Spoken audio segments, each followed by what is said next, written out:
Sa video na ito, pag-uusapan natin ang 10 pinakasulit na 125cc scooter dito sa Pilipinas. Kaya kung nagbabalak kang bumili ng 125cc scooter, para sa iyong video na to dahil baka isa sa mga motor na bababanggit natin ang bibilhin mo.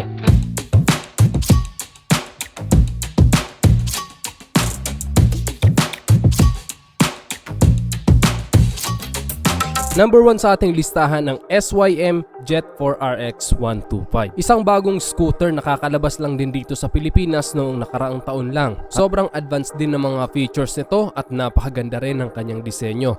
Modern ika nga. Pagdating sa makina nito, ito ay 124.6cc, air-cooled 4-stroke, 2-valve, single overhead cam, single cylinder at ito ay electric fuel injected. Ang maximum power nito ay 8.4 kilowatts at 8,500 RPM with a maximum torque of 10.3 Nm at 6,500 RPM. At dahil ito ay electric fuel injected, matipid na ito sa gasolina. Kumukonsumo lang ito ng 45 to 50 km per liter. At malaki rin ang kanyang fuel capacity, 6.2 liters. At ang maganda sa kanya, nasa harapan ng kanyang tangke. Kaya kung magpapagasolina ka, hindi mo na kailangan buksan ng upuan. Malapad din ang kanyang footboard kaya marami kang mailalagay dito sa harapan. Malalapad din ang kanyang gulong, sa harapan ay 110 by 70 by 12, sa likod ay 120 by 70 by 12 at naka-tubeless na ang mga ito.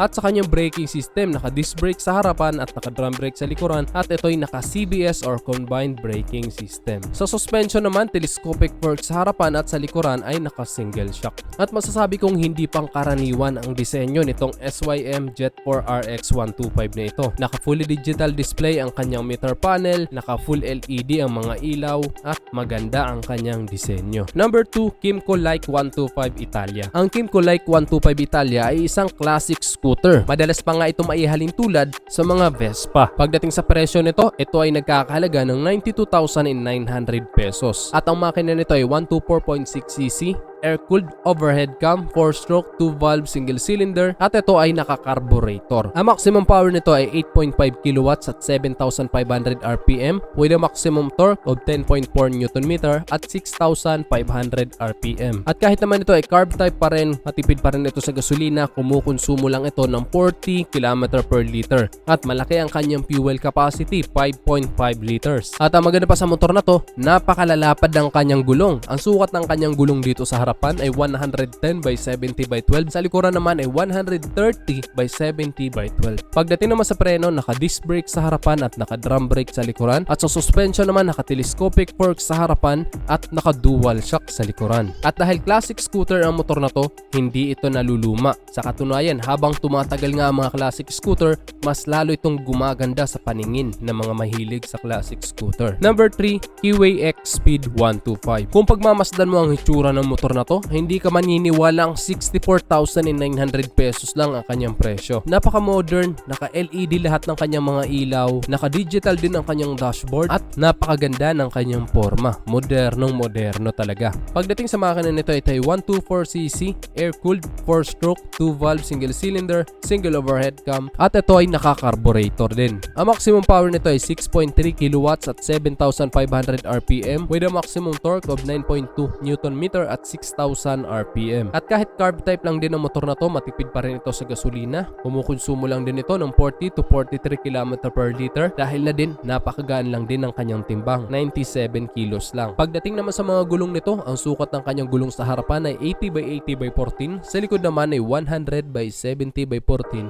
Pero ito ay naka-tube type pa rin, hindi pa ito naka-tubeless. Sa braking system, naka-disc brake sa harapan with 2-piston caliper. Sa likuran naman ay naka-drum brake. At sa kanyang suspension, naka-telescopic fork sa harapan at naka-single shock sa likuran. Kaya kung ang hanap mo ay mura pero premium style na scooter, etong Kiway X Speed 125 ang para sa'yo. 64,900 pesos lang. Number 4, Suzuki Bergman Street 125EX. The maxi scooter you can afford. Yes, dahil isang maxi scooter na 125cc ang Suzuki Bergman Street na ito. At sa disenyo nito, hindi mo mapagkakamalang 125cc lang ito dahil maxi scooter talaga ang kanyang pormahan. Pagdating sa presyo nito, ito'y nagkakahalaga lang ng 92,400 pesos. The maxi scooter you can can afford. Pagdating sa makina nito, ito ay 125cc, air-cooled, 4-stroke, single cylinder, single overhead cam, at fuel injected na din. Ang maximum power nito ay 6.3 kilowatts at 6,500 RPM with a maximum torque of 10 Nm at 5,000 RPM. Sa mga gulong nito, sa harapan ay 90x90x12, sa likuran ay 100x80x12 at naka-tubeless na ang mga gulong nito. At sa preno ay naka-disc brake sa harapan, naka-drum brake sa likuran. Sa suspension ay telescopic fork sa harapan at naka-single shock sa likuran. At sobrang fuel efficient na motor na to. 52.6 km per liter ang kanyang fuel consumption. Sobrang tipid niya sa gasolina kaya perfect na perfect talaga sa pang-araw-araw at malayo ang biyahe. Malaki rin ang kanyang fuel capacity, 5.5 liters. Kaya siguradong malayo mararating mo sa isang full tank mo. Panglima ay ang Yamaha Mio Gear 125. Ang Mio Gear 125 ay nagkakahalaga lang ng 79,400 pesos. At parami na rin ang parami ang tumatangkilik sa motor na to dahil bukod sa abot kaya ay napakaganda rin ang kanyang forma. Pagdating naman sa makina nito, ito ay 125cc, air-cooled, 4-stroke, single overhead cam, 2-valve, single cylinder. At isa sa pinagmamalaki ng Yamaha sa mga scooter nila ay ang Blue Core technology. Ayan, meron itong Blue Core technology at ito ay fuel injected na rin. Ang maximum power nito ay 7 kilowatts at 8,000 RPM with a maximum torque of 9.6 Nm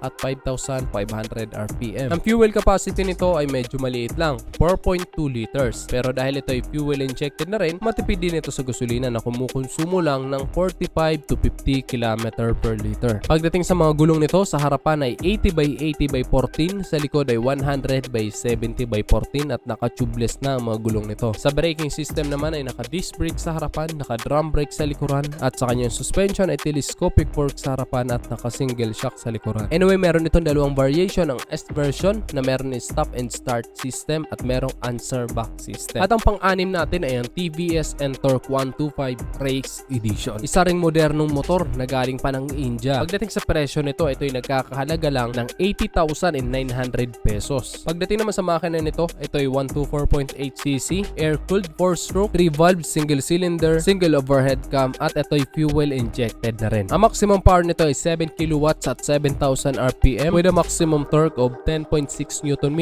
at 5,500 RPM. At ayan, diba? Naka 3 valves na ang motor na to kaya malakas ang arangkada nito. Actually, sa India, ginagamit ang motor na to sa racing. Naka-tubeless na rin ang mga gulong nito. Ang sukat ng gulong sa harapan ay 100x80x12, sa likuran ay 110x80x12. Sa braking system naman, naka-disc brake sa harapan, sa likuran naman ay naka-drum brake at meron din itong CBS or combined braking system. Sa suspension, naka-telescopic fork sa harapan at naka-single shock sa likuran. At meron itong mga advanced features kagaya ng Smart Connect dahil pwede mo i-connect ang cellphone mo dito sa motor mo. Mamomonitor mo sa cellphone mo ang buong status ng motor mo at makikita mo sa panel ng motor mo kung mayroon bang nagte-text or tumatawag sa iyo. Kaya naman sobrang advanced talaga nitong TVS Ntorq 125 at sobrang premium at napaka-sporty ng kanyang disenyo. At ang ating pangpito ay ang Suzuki Aveness 125. Isang maskuladong sporty scooter na maipagmamalaki mo rin. Pagdating sa presyo nito, affordable lang din dahil 80,400 pesos lang. Ang makina nito ay 124cc, air-cooled, 4-stroke, single cylinder, single overhead cam, 2 valves at ito ay fuel injected na rin. Ang maximum power nito ay 6.4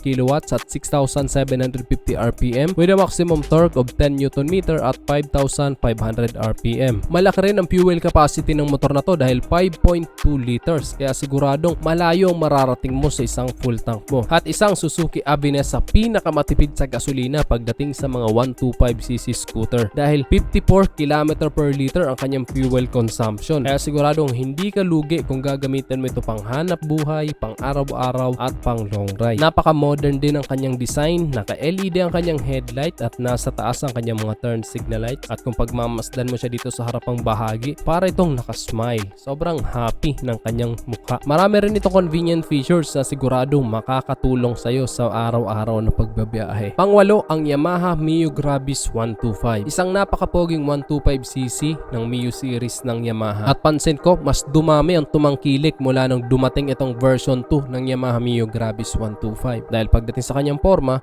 mas maganda na talaga. Pagdating sa makina nito, ito ay 125cc, air-cooled 4-stroke single overhead cam, 2-valve single cylinder, fuel injected and powered by Blue Core technology na rin ang motor na ito. Ang maximum power nito ay 7 kilowatts at 8,000 RPM with a maximum torque of 9.5 Nm at 5,500 RPM. At sobrang convenient yan kapag magpapagasolina ka dahil nasa harapan lang ang kanyang tangke. Hindi mo na kailangan buksan ng upuan or hindi mo na nga kailangan minsan tumayo pa. Dahil ayan, nandyan lang siya, pipindutin mo lang at bubukas na yan. Yun nga lang, maliit lang din ang kanyang fuel capacity. 4.2 liters lang. Pero okay lang din naman dahil matipid din naman ito sa gasolina. Kumukonsumo lang din ito ng 45 to 50 km per liter. Kaya okay na rin pang hanap buhay, pang araw-araw at pang long ride. Malala pa din ang kanyang mga gulong. Ang sukat ng kanyang gulong dito sa harapan ay 100 by 90 by 12. Sa likod naman ay 110 by 90 by 12. At naka-tubeless na rin ang mga gulong nito. Sa braking system naman, naka-disc brake sa harapan at naka-drum brake sa likuran. At sa kanyang suspension ay telescopic fork sa harapan at naka-single shock sa likuran. Maraming convenient features ang motor na to kagaya ng charging port, malawak na footboard at malaking underseat storage sa 25 liters. Kaya siguradong marami kang mailalagay. Pagdating naman sa presyo nito, ito ay nagkakahalaga ng 93,900 pesos. At ang ating pang-siyam ay ang Yamaha Mio Faccio 125. Isang classic scooter ang design pero napaka-moderno ng mga features ng motor na to. At ang maganda sa motor na to, kahit anong edad mo, babagay sa forma ng motor na to. Pwedeng pang teenager, pwedeng pang millennial, pang Gen Z, pang Gen X o kahit ano pa yan. Pagdating sa makina nito, ito ay 125cc. Air-cooled 4-stroke single overhead cam, 2-valve single cylinder, fuel injected and powered by Bluecore technology din ito. Ang maximum power nito ay 6.2 kilowatts at 6,500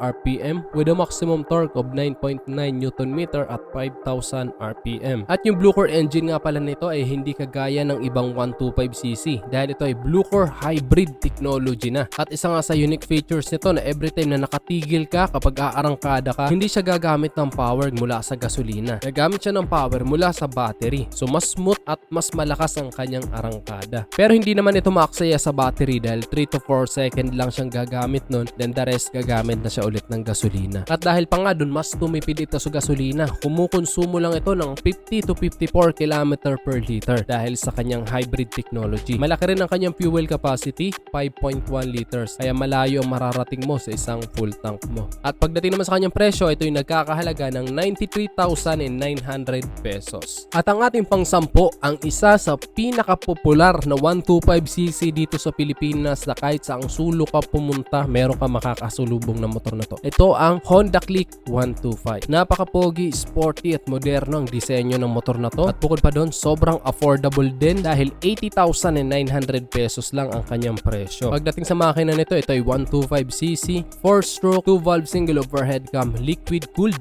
at naka-ESP o Enhanced Smart Power. At ito ay naka-program fuel injected na rin. Kaya matipid siya sa gasolina. Malaki rin ang kanyang fuel capacity, 5.5 liters. Kaya malayo mararating mo sa isang full tank mo. At ang kanyang fuel consumption ay kumukonsumo lang ng 50.3 km per liter. Kaya siguradong hindi ka talaga lugi kung gagamitin mo ito pang hanap buhay, pang araw-araw o pang long ride pa yan. Dahil napakatipid niya sa gasolina. At ayun, sobrang angas ang kanyang forma. Sobrang daming bumibili ng motor na to dahil napakaganda nga naman talaga. Naka-LED pa lahat ng kanyang mga ilaw kaya mas maliwanag ang kanyang headlight at mas visible tayo sa kalsada. At yan ang 10 pinakasulit na 125cc scooter na meron tayo dito sa Pilipinas na bukod sa pagiging affordable ay matibay, garantisado, matipid sa gasolina at maporma. Kaya guys, anong motor ang binabalak mong bilhin? I-comment mo na lang sa baba at kung nagustuhan mo naman ang video to, just hit like. Kung bago ka lang sa aking YouTube channel, huwag kalimutan mag-subscribe. Click mo na rin ng notification bell para sa mga susunod kong video ay updated ka palagi. Yun lang guys, hanggang sa muli ako sa Rosgo TV. Ride safe always and God bless.